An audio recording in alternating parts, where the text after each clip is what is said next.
Good evening, everybody. This is Hondo Carpenter, your Las Vegas Raiders beat writer on Sports Illustrated and the host of the Las Vegas Raiders Insider podcast. This is a day two recap of the NFL draft. We're doing this late on Friday night. It is 9:03 here in Vegas, 12:03 Eastern time, and then wherever you are in the world. I know a lot of you will watch it on Saturday as well. But thank you for joining with me. We got so much I want to take you into. First of all, what a day by John Spytek. I have been telling you for months on the podcast that this is an extremely deep draft. There were going to be starters, guys that are going to start in 2025 that'll be picked in the fifth round. The second and third round, just invaluable. Fourth round, invaluable. Those are huge rounds, especially in this draft. John Spytek and came in, and the Raiders had their picks today, but was able to parlay it into where now the Raiders have five of the top 99 picks and six of the top 108. Phenomenal. Cunning is a word one of my colleagues used, and really it is a cunning way of accumulating great players. So let me address a couple of things. The Raiders, there were concerns about Will Johnson, but the Raiders had three corners that they really, really liked. Um, and that was Will Johnson, Trey Amos out of Ole Miss, and they love Darien Porter. All three of those guys. There's some question marks about Will, and that was just the healing factor. They thought that would be fine, but the speed issues. How much he was already a guy that wasn't the fastest guy on the field, which is difficult for a corner, but not being able to run at his pro day and not running at the combine, there were just too many questions. It was why Johnson fell. So when he goes at 47, they were like, okay, that's fine. And there was no panic. And then that parlayed them into trading. They make a trade because they know that Amos is there. They know that Darien Porter is there. And then when you saw, I forgot to mention Jalen Higgins, they that was a guy that they really liked, and they would have stayed where they were. Same with Will Johnson. But when those guys went off the board, there were still plenty of guys that they felt were same grade. That if we trade here and move down, we're going to get more guys who we have highly graded, and we feel pretty confident. I'm using we because I'm obviously it's not me, but I'm using their voice, that we're going to be able to get this group of guys that we really like. So they thought, all right, Trey Amos or Darien Porter, and they would have been thrilled with either one. And Amos went, I think he went 61. I think he went 61, Amos.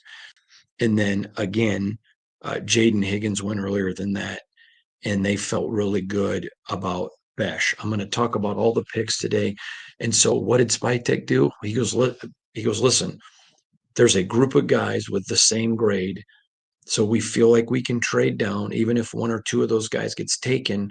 We still have enough guys there that we're going to get who we want, or if we don't get them, somebody we have higher valued is going to drop. So they felt really good about it. It was a good day for the Raiders. Five picks. We know about Ashton Jeanty, so I'm not going to talk about him. But let's talk about Jack Besh, the TCU wide receiver. This is a guy that the Raiders had connection with him. He had been at LSU with Ed Orgeron. And when Ed left, and you all know about Ed's relationship with Pete Carroll, he is a fierce, fighting competitor. He is a bully. He plays wide receiver where he seeks contact. He's not afraid of it. He goes up and uses his body to create separation, to just beat people up. He is literally a physically imposing wide receiver. We had one executive tell us that on SI, Ezekiel Tresvant's writing an article for tomorrow, I think tomorrow, that he's a bully. He plays like a linebacker, and he's a wide receiver. They loved Jack Bash, loved him. Now, if you don't know his story, we're going to have an article coming about it, but Bash is a guy that his brother, you may remember there was a terrorist attack down in New Orleans in the last year. My nephew, who is the chief non homicidal detective in New Orleans, shout out to you, Josh, love you. But there was a terrorist attack in New Orleans earlier this year, and in the last year, not this calendar year, but and um, Jack's brother was killed in it. And so, Jack goes to the Senior Bowl, catches the winning pass. He was a dominant receiver there. He is just a tremendous kid. He was described to me as the nicest guy in the world off of the field. In fact, every one of these players come with those sentiments, but a mean-spirited bully on the field. Besh is going to give the Raiders a receiver that is going to go out and attack people. So you got Brock Bowers, who runs so smoothly and effortlessly, Jacoby Myers, who just makes things happen and runs such great routes. Then you're going to have Trey Tucker taking the lid off everything with his speed. And literally, Jack Besh goes out and performs hand to hand combat. I really like this pick a ton. This is a guy that we had talked about and previously, and he's a stud. And then they go and they get Darien Porter out of Iowa State corner. Now I talked with him tonight. He primarily has played zone coverage, which is primarily what Matt Campbell does at Iowa State. He's big. He runs a 4.3, super fast. He used to be a wide receiver for many years and then just switched to corner. Yet, no personal fouls, even though he's extremely physical. He can catch the ball really, really well, and no penalties because he knows how to use his body. He told me that even though he did run some at Iowa State, but with his skill set and talent, they don't feel like there's any concern about his adjustment to playing the press coverage that Patrick Graham and the Raiders are going to run now. So let me throw, excuse me, this out to you. Pete Carroll told me a few minutes ago that Porter reminds him a lot of Richard Sherman, a big physical guy. Had played. You may remember Richard Sherman was a wide receiver at Stanford, and then Harbaugh moved him over to corner, and we all know how good he is. And Pete Carroll said he really saw that in him. This is another guy, very physical, but doesn't get the PIs, pass interferences. Sorry. This is a guy that just plays very, very tough. He goes out and knows how to use his hands. He knows how to go up and guard people so that he doesn't get pass interferences, but very physical. And with blazing speed, the guy runs a 4.3. Add to it another high character guy, great character guy. And Raiders literally, I love this pick. In fact, I give this pick an A minus. I was very surprised that Porter was there. I did not think he would be there at all, especially after the combine. I didn't think he would be there um, at all. And so I'm in the interest of full disclosure, I never mocked him to the Raiders because I didn't think they would get him. So there you go. There, great pick. I like all the picks. That's not, but I love that pick. That's not my favorite pick of the day, but it's one of them. And it was they're all very good picks. But Darien Porter, that's a guy. And I'll tell you another thing. So I asked him about his competitiveness, and he talked about they're not just getting a defensive back. I want to play special teams, which is exactly what the Raiders are looking for. They're just looking for guys that want to play ball, guys that love ball, guys that are all about ball. Let's just go out and ball and let's beat people up. Let's run around the field, punch people in the face. And I even asked Pete Carroll and John Spytek about it tonight. I said, even your skill offensive guys, Bash, Ginty, they physically go after people, and they are bringing a bully, old school Raider mentality back to the silver and black. I'll tell you who has to love this draft tonight: uh, an Adam Butler, Max Crosby, um, Isaiah Palomao. Love that guy. But they just that bully, that Jacorian Bennett, that Malcolm Kuntz, uh, Landon, E-Rob. He's that kind of guy. Remember the old Batman with Adam West, and they would go, oh, bam, boom. I mean, there's going to be some Raiders now. And I asked them about it, and they're like, yeah, I mean, we want to send a message to our locker room. We're here to compete, and you're going to be bullies, and you're going to love to compete. And they want that physicality, that forearm shiver. Or if you're an old school wrestling fan, remember the Von Erichs? The claw, the iron claw. Just, we're going to go out there and fight you. Let's just get in a phone booth and fight it out. Love the Darien Porter pick. Love the way he plays. Just put some film on him. You'll love that kid. Then Caleb Rogers is the guy they picked at 98. He's a guard from Texas Tech. In fact, he was so excited when Pete Carroll called to tell him the Raiders were picking him. He hung up on him. But Spytek told a story about him. So they're going to a bowl game, and a lot of players on the team were not going to play in the bowl game.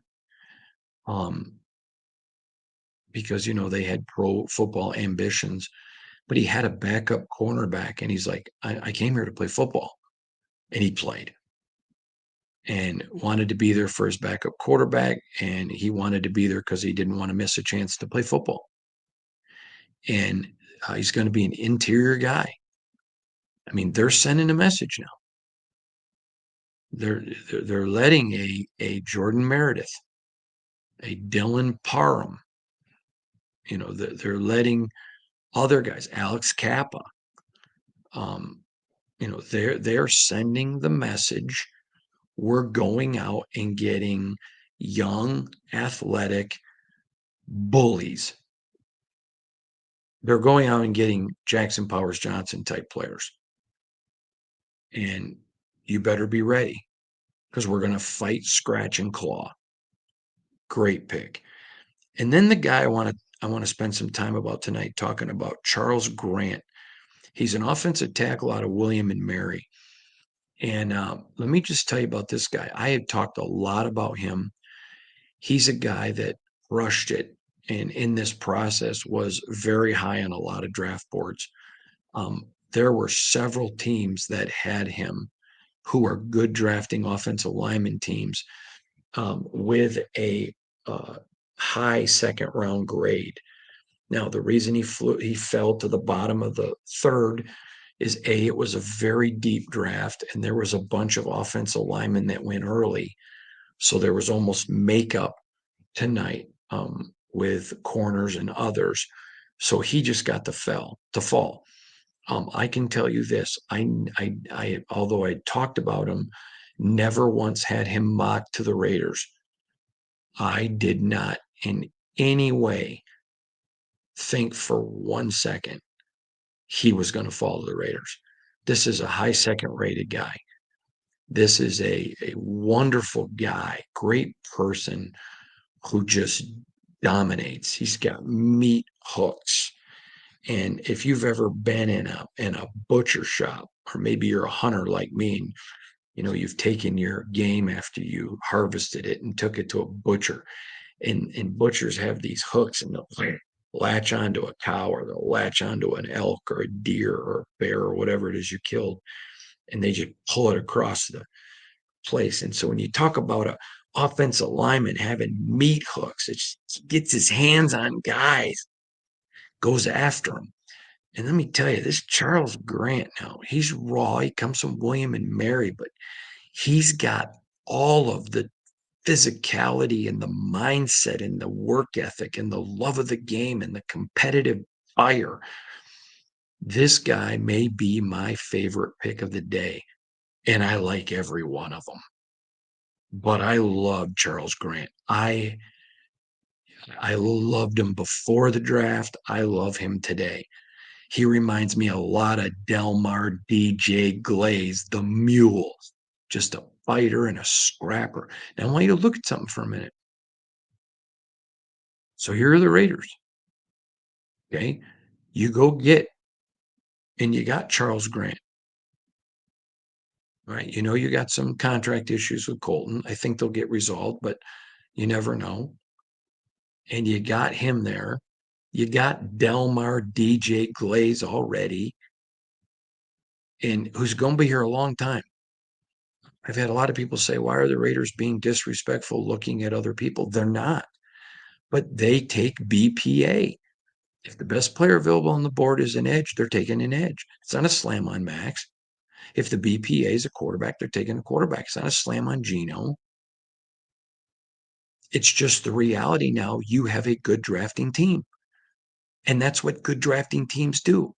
So nobody should be taking what the Raiders are doing as disrespect of my guy, Delmar DJ Glaze, the mule.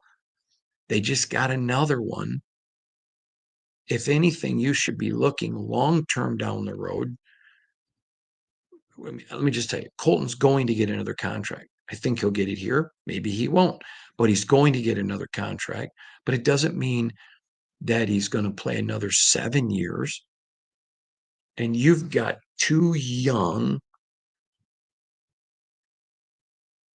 very affordable meat hook type players. Now, DJ's going to have to adjust a little bit because Chip Kelly's system is a little bit different than what the Raiders were running previously. Okay. That's going to be a fair adjustment. I will tell you, I'm never going to bet against the mule, but you got two promising young tackles, very, very promising young tackles. So I want to talk to you real quick just about what you're seeing with the Raiders. With the Raiders, you are seeing an attack mentality. Go, go, go, go, go. Compete, fight, scrap, go after it. Now, I, as you know, am not a Raider fan, but I have tremendous respect for this organization and I want them to do well. What you are seeing is an old school approach to the Raiders I grew up watching. Now I'm 54 years old. And so I remember when I was a boy, I've shared this story maybe once before, but maybe twice, but every Monday night, my father would order a pizza and I got to stay up past my bedtime and watch Monday Night Football with my dad. And we'd sit there and eat pizza and drink A&W root beer. He would stop at an A&W root beer stand and get a big thing of A&W root beer and then order a pizza. And we would sit there and watch Monday Night Football. And back in the day, the Raiders were on. It seemed like every Monday night, just because everybody wanted to watch them. You loved the Raiders or you hated the Raiders, or at least if you loved football, you respected the Raiders. And so you always knew the Raiders were bullies. Matt Mellon and I were talking about this one time, and they played till the echo of the whistle. Some of you old school guys or gals, you know exactly what I just said. They didn't play to the whistle. They played to the echo of the whistle. They played with an edge.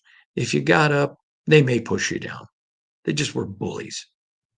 How many remember Todd Christensen catching the ball and then looking for defenders, not to run away from them. He wanted to run over them.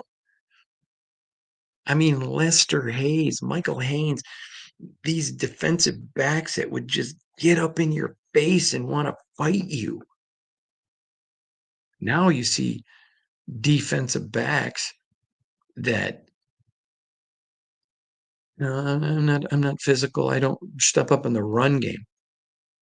No, that's not what they wanted. I mean, remember watching Art Shell and Gene Upshaw? That I mean, they were looking for fights.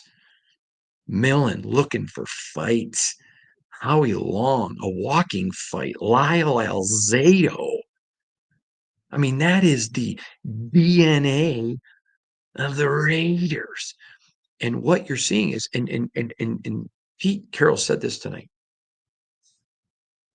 He said, you know what, as he was coming into the sport coaching, that's what the Raiders did with Lester and Mike Haynes.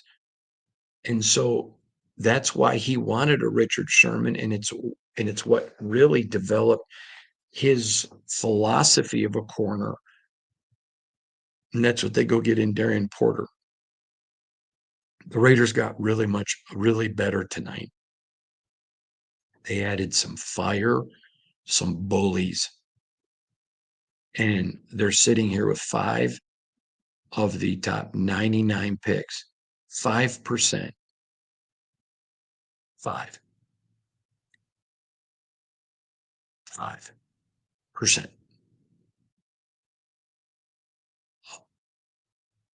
of a very deep draft. So there you go. Will Howard is still on the board, and there's a bunch of other really good players. There are still some players with second and third round grades left out there for them. And let me just quickly address this. They've got 2 more in the 4th round tomorrow. 108 and 135, the 6th and the 33rd. They will fully expect them to get we'll just wait and see. We'll just wait. But I fully expect them tomorrow. They're going to get significantly better. And remember, I've always told you, you want your 6th and 7th round guys to be able to make the practice squad. All right. Now they let 6 guys go today. And I think there's a chance, depending on how the draft board falls out, they're going to get some guys in the 6th round tomorrow that will make the roster. I think so. Depends on how the draft. If it stays true to whole right now, yeah, I would expect that. So great draft day for the Raiders. If you're watching this at night after the draft, go to sleep and let dreams of silver and black lollipops dance in your head. And if you're watching it in the morning, go pour yourself an extra bowl of Fruit Loops and pretend they're all silver and black, because you got a lot to be celebrating. Great job by Pete Carroll. Great job by John Spytek. Great job by the scouting. This was a very good day for the Raiders. The Raiders got better. You may not know who all these guys are, but I'm going to tell you this, the NFL does. In fact, after press conference tonight, I was talking privately with Spytek, and I will never betray him or share anything. So I'm not going to give you his response, but I got a text from an NFL executive when they took Charles Grant. And I'm not going to quote it because it's vulgar, but let's just say it's the big boys of the swear words, the F bomb, and it was just a bunch of consonant with a bunch of vowels, CK. And this is what I asked him back. I said, "What?" He goes, "Spytek stole Grant from us. They were trying to get up. There were teams trying to trade and get up and get Grant, but it didn't happen. The Raiders got him. So great pick, great draft tonight by the Raiders. There was not one guy here that was a reach, not one. Again, now, I mean, think about that. We're looking at a Raider draft through 5 picks, not one reach, not one. And I don't care what some analyst like me says, because I'm talking to NFL people. Thoughts on this pick? What do you think? Whatever. And I've every single one, not a reach, great pick, great value, had them rated higher. So it was a great, great draft by the Raiders. And you got a lot of reason to be optimistic. So thank you, everybody, for watching today or this morning, depending on where you're at. God bless you all.